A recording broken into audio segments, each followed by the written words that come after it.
I often get a common question that is from people who are overseas and are interested in practicing occupational therapy here in the United States.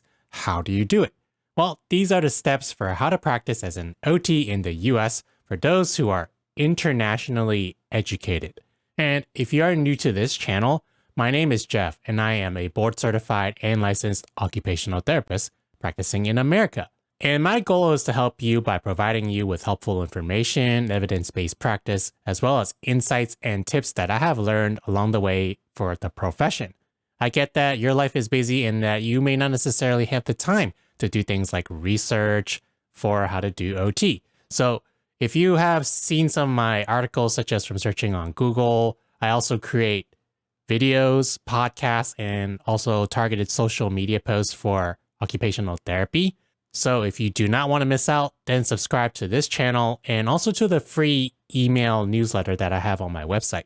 You can also support my continued content by joining to become a YouTube member here, by donating in my tip jar, or by checking out my merch, and the links will be in the description. But I also want to hear from you. The lines are open in my voicemail, and you have the opportunity to record a message to be featured in the next video or on my podcast. The links will be in the description for all of these things. I'm the OT Dude, and let's get functional. You should know that currently occupational therapy assistants who are internationally educated are not recognized for the certification and practice in the United States. Only occupational therapists who are internationally, foreignly educated. So, in the US, to practice as an occupational therapy practitioner, OTP, there are two main requirements, like two main ones. I know there are a lot of other ones, but two main ones.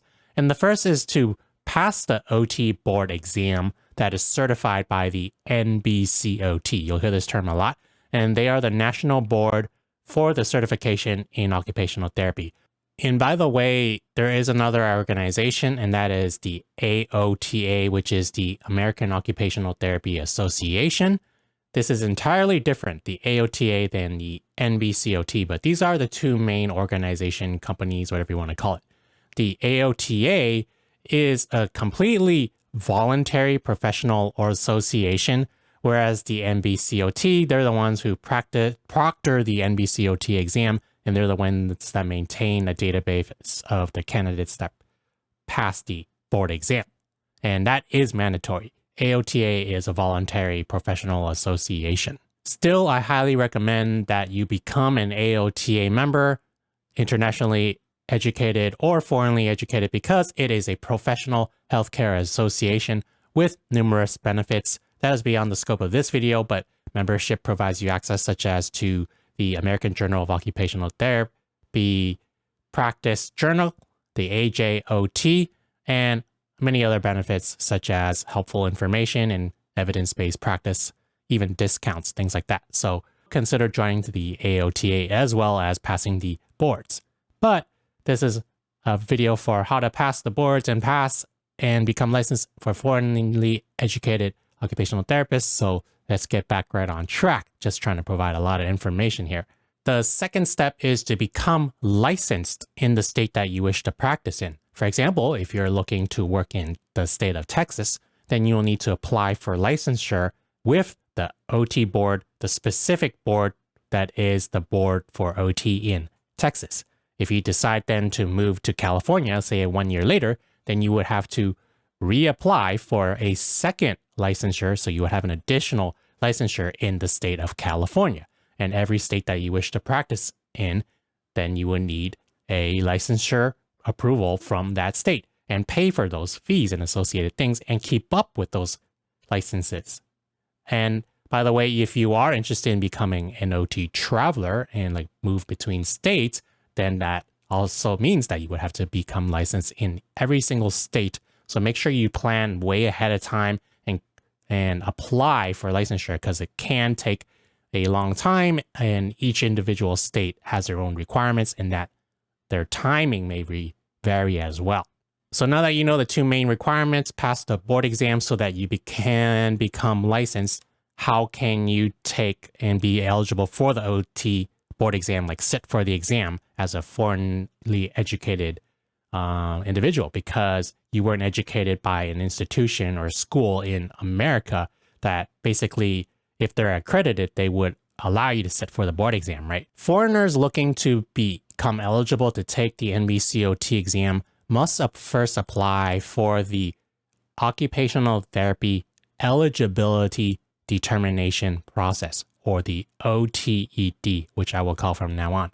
According to the NBCOT, the OTED process will determine if your completed education, which includes the 960 hours of fieldwork that must be attained through the degree, that is the granting institution, at a minimum there is at a bachelor's degree level, and that you meet the eligibility requirements because of the OTD to apply for the OTR certification exam. That is the exam that you will be taking as an OT, the OTR certification exam by the NBCOT.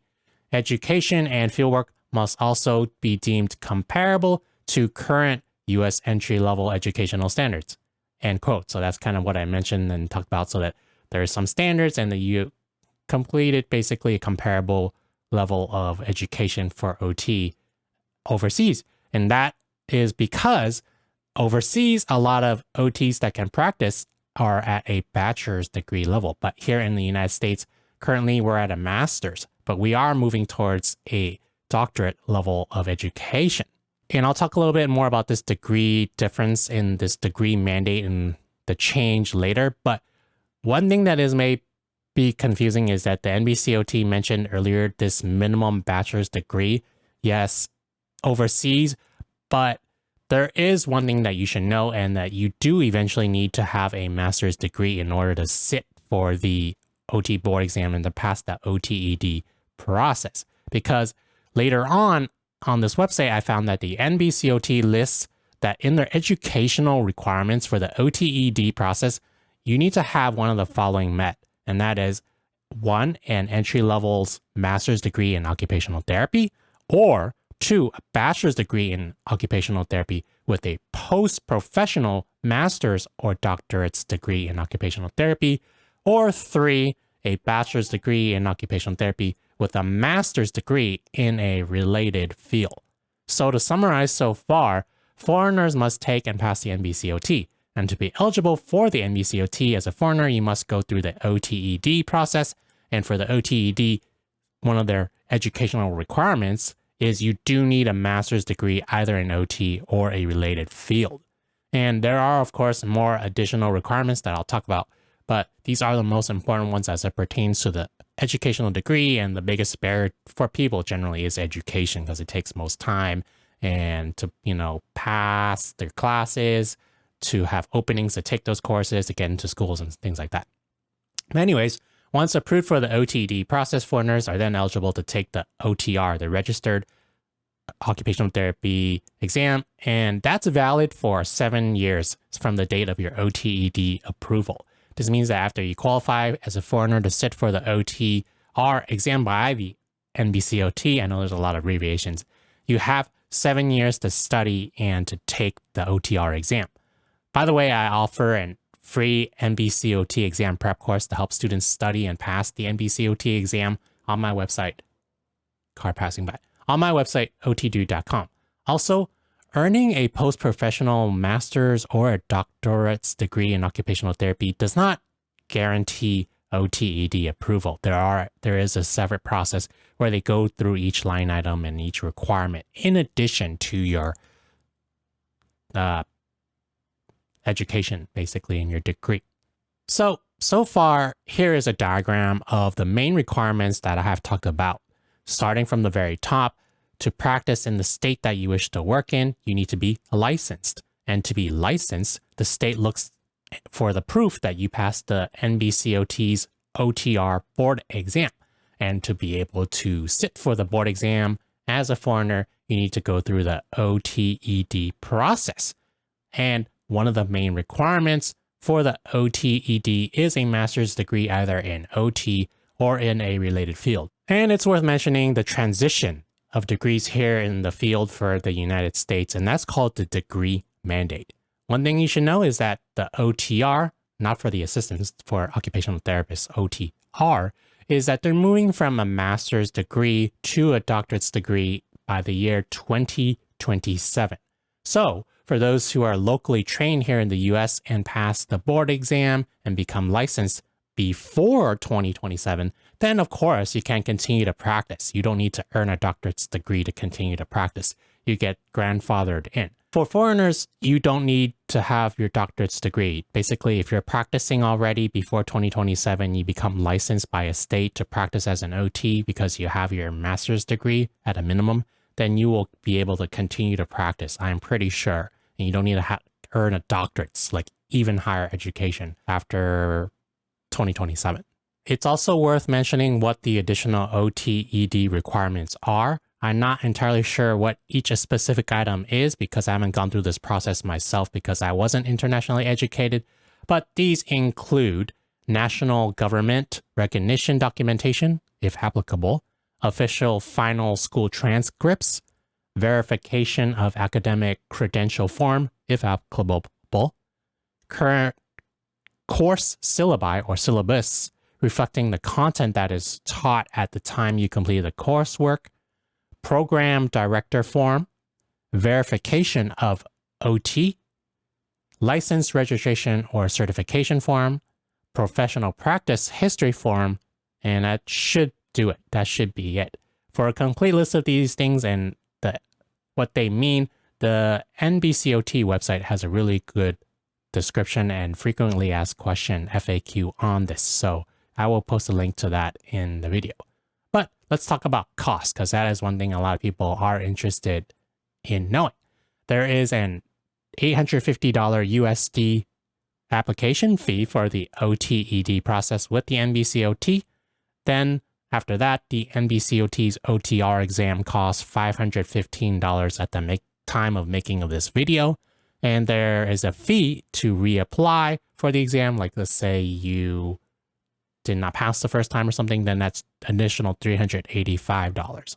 After you become certified by the NBCOT, as mentioned earlier, you apply with the state, right? So that would have its own associated fees and costs. And that usually depends on the state that you wish to work in and how much that would cost. But what I've seen is that it can vary a lot. So I can't give you specific information, but at that time, you're going to just pay for the additional fee anyway. It won't be much of an issue for you because that's your last step to becoming a practitioner in the state that you wish to work in. Now let's talk about real brief, just in general terms, how to find state information, like the information for a state you wish to practice in and how to become licensed. So to find the state boards you wish to become licensed in, you should basically go on google.com and type in Occupational Therapy State Board. For example, in Texas, then type in the search bar, Texas Occupational Therapy State Board. And then what you find will most likely be the first link. Look on their website for the licensure process for foreigners. So if you don't see that, you can also Google this instead. Google, for example, in Texas, Texas Occupational Therapy State Board, and then followed by foreigner, the word foreigner, and see what comes up. Keep in mind that every state has its own unique requirements, and some may be more easier or more difficult of a process than another state. So that is one thing worth considering if you're not sure which state to move in and you have the option, like you don't have a spouse or something you're moving with, or if you're single even, then you can go to any state. Then some states may be easier than others. For example, in California, here's what they have to say for state licensure for foreigners. Occupational therapists trained outside of the United States are required to complete the educational and supervised fieldwork requirements set forth in the Occupational Therapy Practice Act, the OTPA, section blah, blah, blah, and successfully have completed the entry-level certification examination administered by the NBCOT. Okay, good. We talked about this so far. They go on to say that there are no occupational therapy assistant programs recognized by the World Federation of Occupational Therapists, the WFOT. So now you know a little bit about how to find the information for the state you wish to work in. Overall, the process is not that bad. I think it just takes more time than anything. It's not overly complicated. And the additional OTED requirements do make sense. It's stuff that you'll be getting from your school, such as your transcript, kind of like what your course like objectives and what you learned, kind of like to compare the two courses and make sure that they're comparable, and other verifications, which is pretty standard. So if you found this video helpful, please consider subscribing to this channel, but do not directly contact me regarding specific information and questions regarding this process, because I have not gone through it myself. All of this stuff I did find directly either through the NBCOT or through the state websites for the licensure process. So please directly contact them. They will have emails and they will have people who are more knowledgeable about this process than me who can directly answer your questions. But this is meant as a starting point to help you, the foreigner, become an occupational therapy practitioner here in the United States. So good luck on the boards, good luck on the process, and good luck with everything. And thank you for choosing OT.